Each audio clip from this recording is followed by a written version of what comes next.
Житель села Карабак Сапар Исаков занимается садоводством. Сегодня он привез в перерабатывающий цех курагу собственного производства. По его словам, он правильно сушит плоды, и поэтому сухофрукты сохраняют все полезные свойства.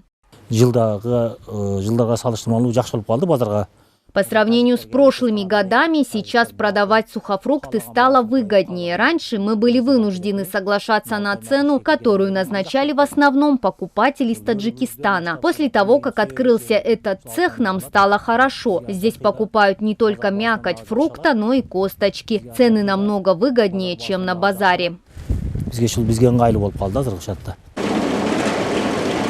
После того, как курага и другие сухофрукты попадают в этот цех, они проходят 3 этапа обработки на спецоборудовании. Здесь их качественно моют и очищают. Весь процесс автоматизирован. Далее чистую продукцию отправляют на фасовку. В санитарных условиях работники упаковывают курагу, проверяя, чтобы в коробке были только качественные плоды.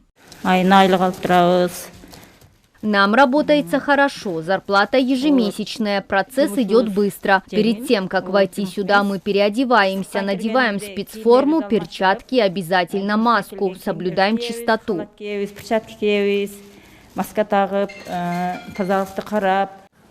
Şu trening ötüp, şol hasıpты dağıla bilbegen nerseleriz köp, şolordu үйрөткөнгө прондон жардам берип жатат. Малое предприятие «Алтын-Аймак» экспортирует сухофрукты, фрукты и овощи в Россию, страны Европы и Соединенные Штаты Америки уже 7-й год подряд. Объемы экспорта достигают почти 1000 тонн в год. Продукцию предприятия можно найти даже на платформе электронной коммерции Amazon. Мы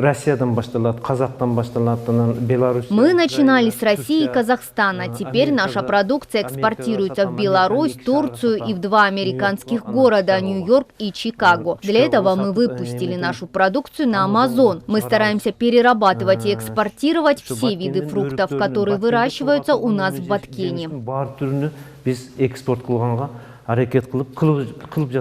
Отмечается, что ПРОН в Кыргызстане в рамках проекта содействия торговли оказывает всестороннюю поддержку предприятиям сельской местности и в секторах экологически чистого производства. Особенно это касается таких целевых продуктов, как натуральный мед, орехи, сухофрукты и овощи. Мадина Низамова, Адыл Оразалиев, Татыбүбү Кенжеакунова, Эльтер, Баткенская область.